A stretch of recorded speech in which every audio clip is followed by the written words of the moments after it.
आज अपन कौन कौन सी प्रमुख स्थल आकृतियां हैं उनके बारे में विस्तार से चर्चा करते हैं।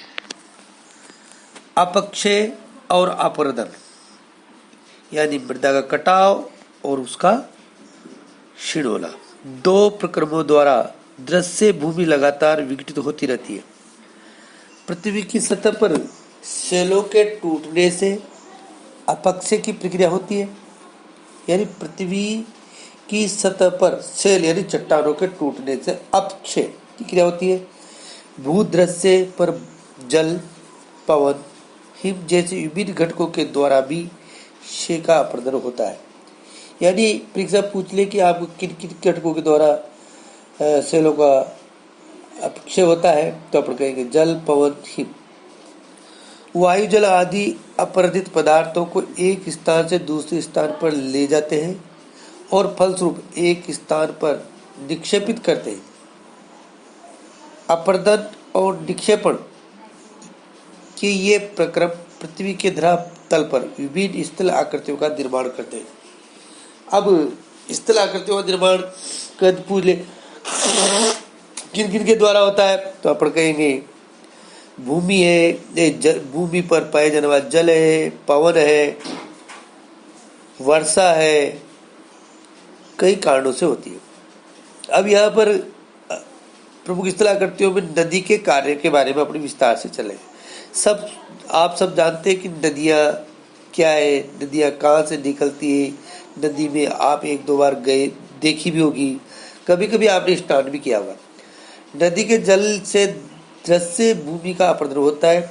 जब नदी किसी खड़े ढाल वाले स्थान से अत्यधिक कठोर सेल या खड़े ढाल वाली घाटी में गिरती है तो यह जलप्रपात बनाती है। जलप्रपात यानी ऊंचे स्थान पर जब पानी पड़ जाता है वो एकदम नीचे गिरता है ढाल वाले स्थान, तो वो जलप्रपात कहलाता है।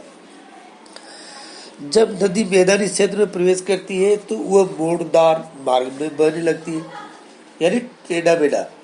नदी के इन्हीं बड़े मोड़ों को विसर्प कहते हैं, यानी सांप की आकृति बनाते जैसे चलते हैं।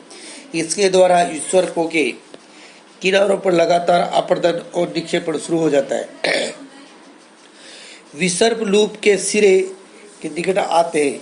समय के साथ विसर्प लूप नदी कट जाती है और एक अलग झील बना लेते हैं, जिसे चाप झील भी कहते हैं। जब विसर्प कट कर एक चौड़ा स्थान घेर लेती है तो चाप झील कहते हैं। कभी कभी नदी अपने तटों से बाहर बहने लगती है, फलस्वरूप निकटवर्ती क्षेत्रों में बाढ़ आ जाती है। बाढ़ के कारण नदी के तटों के निकटवर्ती क्षेत्रों में महीन मिट्टी एवं अन्य पदार्थों का निक्षेपण करती है। ऐसी मिट्टी एवं पदार्थों को अवसाद कहते हैं। जब नदी बहती है तो छोटे छोटे कणों में धरातल को तोड़ देती है और वो एक अवसाद का निर्माण करती है। इससे समतल उपजाऊ बाढ़कृत मैदानों का निर्माण होता है, और जब वही नदी बाढ़ वाला स्थान मैदानों में बह जाता है तो उसके साथ वो मिट्टी छोड़ जाती है और उपजाऊ क्षेत्र बन जाता है। नदी के उत्थित तटों को तटबंध कहते हैं। समुद्र तक पहुंचते पहुंचते नदी का प्रवाह धीमा हो जाता है तथा नदी अनेक धाराओं में विभाजित हो जाती है, जिनको वितरिकाएं कहा जाता है। यह नदी इतनी धीमी हो जाती है कि अपने साथ लाए मलबे का निक्षेपण करने लगती है और प्रत्येक वितरिका अपने मुहाने का निर्माण करती है। सभी मुहाने के अवसादों के संग्रहण से डेल्टा का निर्माण होता है।